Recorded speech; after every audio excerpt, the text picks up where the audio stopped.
Hello students, today we will start our third unit of class 4th English, and the first topic of this unit is a poem. Run. Run means bhagna. So we will recite the poem first and then we will see its explanation. So let's start. Away from the city and into the sun, out to the country, run, run, run. Sing with me. Away from the city and into the sun, out to the country, run, run, run. Run in the raindrops, run neath the trees, run little races with each little breeze. Run in the raindrops, run neath the trees, run little races with each little breeze. Run down the hillside, run up the lane, run through the meadow, then run back again. Run down the hillside, run up the lane, run through the meadow, then run back again. Run and be merry all through the day.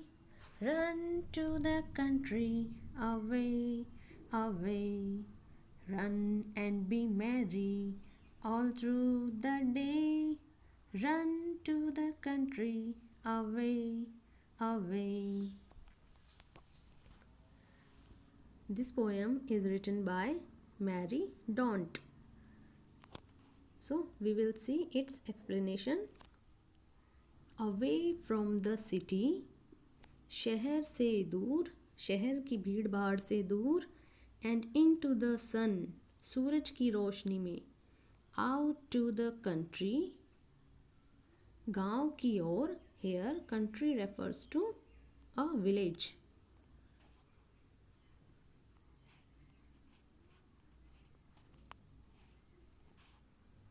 Country refers to village. Run, run, run. दौड़ो, दौड़ो, दौड़ो. शहर की भीड़ भाड़ से दूर, गांव की ओर, सूरज की रोशनी में, दौड़ो, दौड़ो, दौड़ो. The poet tells the children to run away from the city towards the countryside. Run in the raindrops. Raindrops means बारिश की बूंदें. बारिश की बूंदों में दौड़ो, बारिश की बूंदों को फील करते हुए दौड़ लगाओ. Run neath the trees. Neath here beneath. Beneath means under, नीचे. Run neath the trees. पेड़ों के नीचे दौड़ो. Run little races with each little breeze. मंद मंद हवा के साथ. Breeze means gentle wind. मंद हवा, मंद मंद हवा के साथ छोटी छोटी दौड़ लगाओ. Run down the hill side, पहाड़ से नीचे की ओर दौड़ो. रन अप द लेन, गलियों में दौड़ो. Run through the मीडो. मीडो, मीडो means grassland. You can see grassland, घास का मैदान जहाँ पर बहुत सारी घास होती है और वहाँ पर पशुओं को भी चराने के लिए ले जाया जाता है. देन रन बैक अगेन, तो ग्रासलैंड मीडो से होते हुए दौड़ लगाओ और फिर से वापस आ जाओ. रन एंड बी मैरी, दौड़ो और खुश रहो. ऑल थ्रू द डे, पूरा दिन. रन टू द कंट्री, गांव की ओर दौड़ो. अवे, अवे, दूर, दूर. Here the poet tells the children to run away from the city towards the countryside. गांव, गांव में बहुत शांति होती है, नेचुरल एनवायरनमेंट होता है. शहरों में भीड़ भाड़ होती है, इसलिए पोएट सबको कह रहा है, बच्चों को, कि इस भीड़ भाड़ से दूर, सूरज की रोशनी में, खुले आसमान में, गांव में दौड़ो, गांव की ओर दौड़ो. अब हम इसके कुछ वर्ड्स मीनिंग देखेंगे।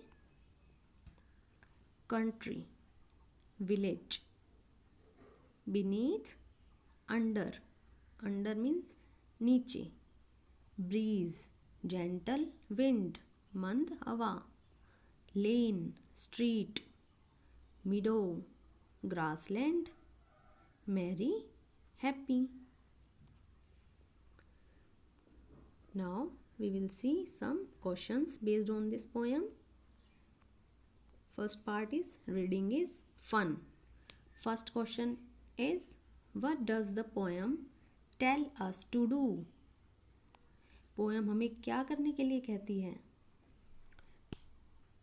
The poet tells us to run throughout the day away from the city towards the countryside. शहर से दूर गांव की ओर दौड़ लगाने को कहा गया है. Write about the places where the poet wants us to run. अब हमें कहाँ कहाँ दौड़ने के लिए कहा गया है? The poet wants us to run towards the countryside, गांव की ओर, under the trees, पेड़ों के नीचे, down the hillside, पहाड़ों से नीचे की ओर, up the street, गलियों में, through the meadow, और grassland से होते हुए. Next part, let's talk. Do you like to play and run about? Why? आपको खेलना या भागना क्यों पसंद है? Yes, I like to play and run about because both these activities make me happy and healthy. ये हमें दोनों ही एक्टिविटीज़ हमें खुश रखती हैं और हेल्दी भी रखती हैं. You know, running is also a good exercise. Next is, running is a very good exercise. Name any 3 games that you play in which you have to run. Cricket, kabaddi and race. Running के अलावा और 3 ऐसे कौन से game हैं जिनमें हमें भागना पड़ता है? सो कबड्डी में, क्रिकेट में और रेस में we have to run. When you run fast, what do you feel is happening to your body? जब आप तेज़ भागते हैं तो आपको अपनी बॉडी के अंदर कुछ फील होता है. क्या फील होता है? When I run fast, I feel that my heartbeat increases and the whole body gets warm up. मेरी हार्ट बीट बढ़ जाती है और जो बॉडी है वो वार्म अप हो जाती है. So learn this poem first, then write this poem in your notebook, word meaning and these question answers you have to write in your notebook. Okay students, and take care of yourself. Stay safe, stay healthy. Thank you.